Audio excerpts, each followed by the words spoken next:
அனைத்து உரிமை குரல் நண்பர்களுக்கும் வணக்கம். திமுகவே எனக்கு வேண்டாம், எனக்கு அண்ணன் சீமான் அவர்கள் தான் வேண்டும் அப்படின்னு சீமான் அவர்களை பாண்டே அவர்கள் தற்போது தேர்ந்தெடுத்திருக்காரு. இது குறித்த விவரங்களை தான் இந்த ஒரு வீடியோ நம்ம பார்க்க போறோம். வாங்க பார்க்கலாம். நேற்றைய தினம் தமிழகத்தில் 2 முக்கியமான நிகழ்வுகள் நடந்துச்சு அப்படின்னு நம்ம அனைவருக்குமே தெரிஞ்சிருக்கோம். ஒன்று பார்த்தீங்கன்னா, நந்தன் திரைப்படத்தை கௌரவிக்கணும் அப்படின்னு சீமான் அவர்கள் ஒரு தனியார் நிகழ்ச்சியை உண்டு பண்ணியிருந்தாரு.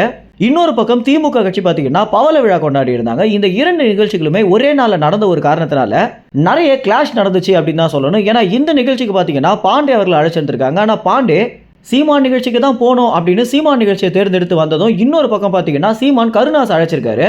ஆனால் கருணாஸ் சீமான் வேணாம் அப்படின்னு திமுக கட்சியை தேர்ந்தெடுத்து போனதும் அப்படின்னு இந்த ஒரு நிகழ்ச்சியில் நிறைய அரசியல் பார்த்தீங்கன்னா நடந்திருக்கு. திமுகவிலிருந்து நேரடி அழைப்பு பார்த்தீங்கன்னா பத்திரிகையாளர் பாண்டே அவர்களுக்கு வந்திருக்கு. ஆனால் பாண்டே சீமானை தேர்ந்தெடுப்பாரு அப்படின்னு சீமானே நினைச்சு கூட பார்த்துருக்க மாட்டாரு அப்படின்னு தான் சொல்லணும். ஏன்னா யாராக இருந்தாலும் ஆளுங்கட்சி பக்கம் தான் சாய்வாங்க அப்படின்னு நம்ம அனைவருக்குமே தெரிஞ்சிருக்கும். ஏன்னா எப்படியா இருந்தாலும் அவங்களுடைய தயவு தேவைப்படும் அப்படின்ற காரணத்தினாலையும், ஆளுங்கட்சியை பகச்சிக்கிட்டு ஒன்றுமே பண்ண முடியாது அப்படின்ற காரணத்தினாலையும், சீமான் மேலே பாசமே இருந்தாலும் பாண்டே அவர்கள் பார்த்தீங்கன்னா திமுகவுடைய விழாக்கு தான் போவாரு அப்படின்னு அனைவருமே எதிர்பார்த்துட்டு இருந்த தருணத்தில் சீமான் அவர்கள் உள்ள நுழைஞ்சதுமே அந்த இடத்துல பாண்டே இருந்ததை பார்த்த பிறகு சீமான் அவர்கள் ரொம்பவே சந்தோஷப்பட்டது மட்டும் இல்லாமல் அவரை கட்டி அணைச்சு பார்த்தபோது பாண்டே பார்த்தீங்கன்னா அண்ணன் அழைச்சி வராமல் இருக்க முடியுமா அப்படின்னும், எனக்கு எல்லாரை விட நீங்க தான் முக்கியம் அப்படின்னு பாண்டே சொல்லியிருக்கிறது பார்த்தீங்கன்னா சீமான கண்கலங்க வச்சிருக்கு அப்படின்னு தான் சொல்லணும். இந்த ஒரு விஷயத்தினால திமுக கட்சியுடைய அமைச்சர்கள் பாண்டே மேல ரொம்பவே கடுப்பாகி இருக்காங்க அப்படின்னு தான் தெரிய வருது. இதற்கு அப்புறம் பாண்டேக்கு எந்தெந்த மாதிரியான குடைச்சல் கொடுப்பாங்க அப்படின்றத பொறுத்து இருந்தா பார்க்கணும்.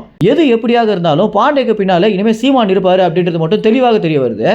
இந்த ஒரு தகவல் குறித்து நீங்க என்ன நினைக்கிறீங்க அப்படின்றது உங்க கமெண்ட்ஸ்ல தெரிவிங்க. நன்றி, வணக்கம்.